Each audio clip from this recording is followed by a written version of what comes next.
Welcome back. West Virginia Senator Joe Manchin is not on board with the Securities and Exchange Commission's new proposed climate rules. He says the rules, quote, run counter to the SEC's commitment to its mission by adding undue burdens on companies while sending a signal of opposition to the all-of-the-above energy policy critical to our country.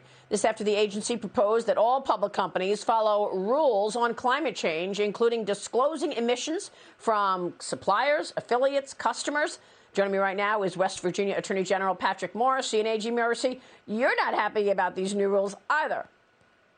No. And Maria, thank you for having me on, because this is the type of issue that hasn't gotten as much attention. I know we've talked about it, but when you're trying to fundamentally change the mission of the Securities and Exchange Commission and have them be an arm of the woke left to try to really modify the corporate boardrooms and start to advance all your policies, that's a real concern, because as everyone knows, the SEC is trying to protect investors. It's an enforcement arm for public securities. It shouldn't be getting in the middle of fights on climate change or diversity or all these other topics that we know the SEC and the Biden administration want to push them into.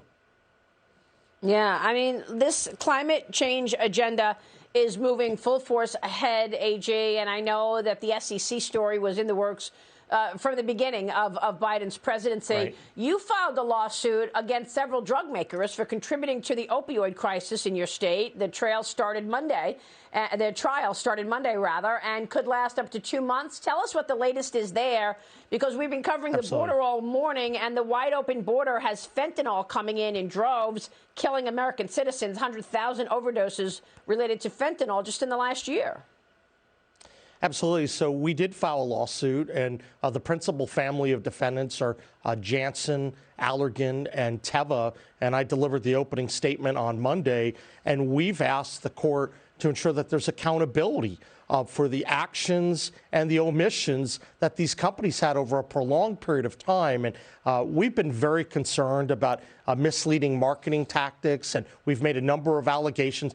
I think the trial is going well. I think it's important. West Virginia was ground zero in the opioid epidemic, and we've been able to put on a lot of evidence showing the impact that a lot of these pills had, where a number of individuals became addicted, and then they went through a gateway portal, and a lot of people also went to heroin, to fentanyl, to other products, and that's why we want to ensure there's accountability.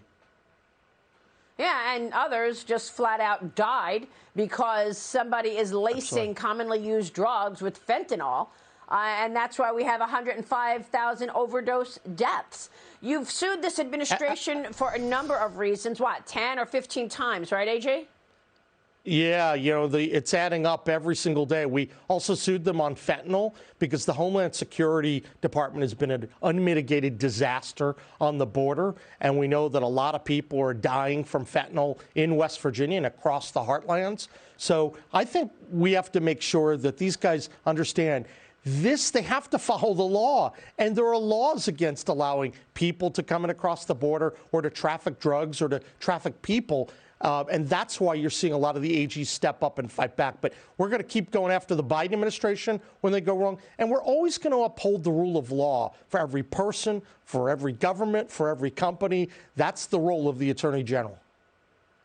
Well, West Virginia is also an energy state. U.S. allies are now reportedly planning to tap into their own oil reserves, releasing nearly 60 million barrels. AJ, what do you want to say about the policy around fossil fuels? The administration and the Democrats are trying to act now like they didn't tell oil companies not to drill.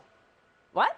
Look, I've said it for a long time. We have a Russia first, China first, American last energy policy. And from the very beginning, when Biden shut down Keystone, when he started to do the bans, the moratoriums in terms of drilling, when he approved the Nord pipeline, and then he tries to advance his climate change policy, very radical attempt to really wipe out fossil fuels. When you see all that, now you have the war in the Ukraine, and Americans are hurting badly. Higher gas prices, standard of living, inflation, and all of this can be pinned to Biden policies that he started. So the better answer to just opening up the strategic reserve is to say, let's actually unleash America's energy independence. That's a much better way. Let's get rid of all these terrible policies he's put in place the last year.